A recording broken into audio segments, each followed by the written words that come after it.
Hi. ఎప్పుడైనా మీరు తక్కువ అంచనా వేసుకోకండి. మీరు గొప్ప శక్తి సామర్థ్యాలున్న ప్రత్యేకమైన వ్యక్తులు. ఎలాగో మీకు ఒక ఉదాహరణ చెప్తా. ఓ పెద్ద మనిషి దగ్గరకు ఓ ఉత్సాహవంతుడైన యువకుడు వచ్చి జీవితానికి విలువేమిటి అని ప్రశ్నించాడు.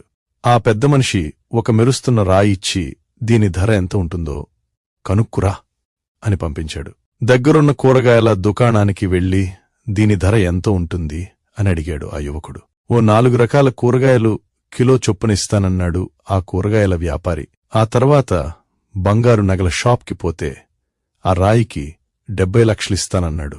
వద్దని వెళ్లిపోబోతుంటే ₹1 కోటి ఆ నాగాల వ్యాపారి. నేను అమ్మను అంటూ రత్నాల వ్యాపారి దగ్గరికెళ్లి మెరుస్తున్న రాయిని చూపాడు. ఆ రత్నాల వ్యాపారి ఆ రాయిని క్షుణ్ణంగా పరిశీలించి, అపూర్వమైన ఈ రాయిని నేనెప్పటికీ కొనలేను, నీవు అమ్మలేవు కూడా అని చెప్పాడు.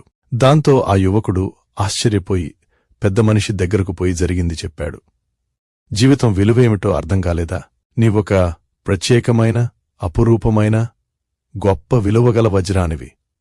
ఏ విలువలేని రాయివి కూడా కావచ్చు. నీ గురించి ప్రజలకు తెలిసిందాన్ని బట్టి, వాళ్ల అవసరాలు, కోరికలను బట్టి, నీ శక్తి సామర్థ్యాలను బట్టి నీ విలువ నిర్ణయింపబడుతుంటుంది అని చెప్తాడు. కావున మీరు గొప్ప శక్తి సామర్థ్యాలున్న ప్రత్యేకమైన వ్యక్తులు.